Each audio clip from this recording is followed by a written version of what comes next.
सूरज की पहली किरणें नीलकंठपुर गांव की कच्ची गलियों में उतरती हैं। मिट्टी की खुशबू और चूल्हों का धुआं आसमान में घुल रहा है।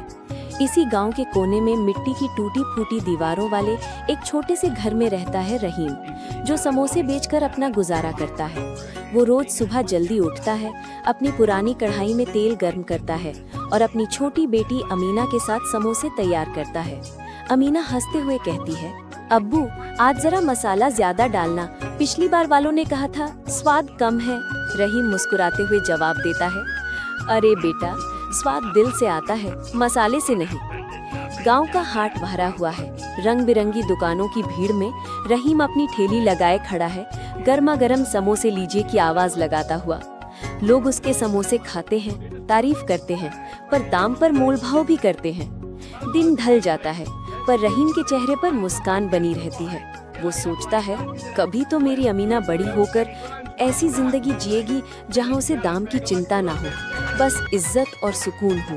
एक दिन गांव में माइक से आवाज गूंजती है, उज्जवल उड़ान संस्था गांव-गांव घूमकर बच्चों के लिए छात्रवृत्ति प्रतियोगिता आयोजित कर रही है।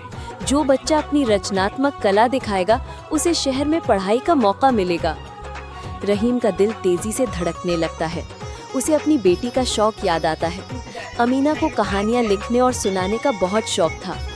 वो दौड़कर घर आता है और कहता है, अमीना तू भी हिस्सा ले, तेरी कहानियों में दिल की बात है, लोग जरूर सुनेंगे। अमीना घबराकर कहती है, अब्बू मैं सबके सामने, अगर सब हंस दिए तो? रहीम प्यार से उसका माथा चूमता है। हंसी से डरकर अगर सच्चाई ना बोले तो फिर सपने पूरे कैसे होंगे बेटा? प्रतियोगिता से एक दिन पहले अचानक गांव में भयंकर तूफान आता है। हवा चलती है, बिजली कड़कती है, छप्पर उड़ जाते हैं। अमीना अपनी नोटबुक को सीने से लगाकर कहती है, अब्बू मैं रियाज कैसे करूं, सब बर्बाद हो गया। रहीम दिए की लौ बचाते हुए कहता है, दिया जितनी हवा खाता है उतनी ही मजबूत लौ बनता है, तो बस अपनी बात में यकीन रख। अगली सुबह जब अमीना स्कूल की ओर जा रही होती है, कुछ बच्चे चिढ़ाते हैं, अरे देखो समोसे वाले की बेटी कहानी सुनाने जा रही है, वाह क्या बात है। अमीना का दिल बैठ जाता है। वो घर लौट आती है और कहती है, अब्बू मैं नहीं जाऊंगी। रहीम उसे गले लगाता है, बेटा जो लोग हंसते हैं वो बस सपना देखना भूल चुके हैं, तू मत भूलना। फिर दोनों साथ बैठकर कहानी लिखते हैं रात भर। वो कहानी थी एक मेहनती बाप और उसकी बेटी का सपना, एक सच्ची दिल छू लेने वाली दास्तान। गांव का चबूतरा फूलों से सजा है, लोग उत्सुकता से बैठे हैं। अमीना कांपते हुए मंच पर जाती है, हाथ में वही पुरानी नोटबुक है। धीरे से बोलना शुरू करती है, मैंने एक पिता को देखा जो रोज तपती धूप में समोसे बेचता था। उसके हाथ जलते थे पर वो मुस्कुराता था, क्योंकि उसके सपने उसके हाथों से बड़े थे।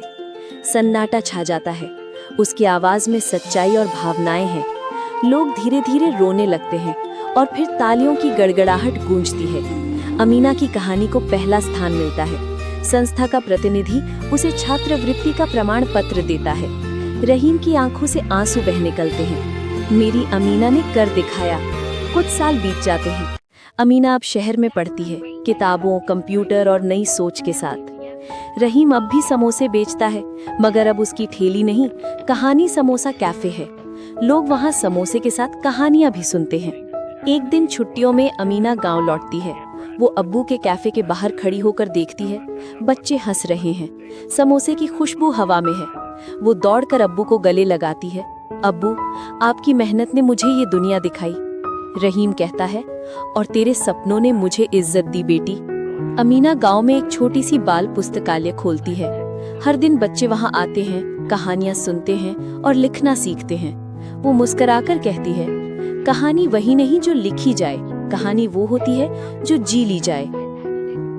सूरज ढल रहा है, हवा में ठंडक है। कैफे और लाइब्रेरी की खिड़कियों से हल्की रोशनी झलकती है। रहीम और अमीना दोनों साथ बैठे हैं, हाथ में चाय, होठों पर मुस्कान।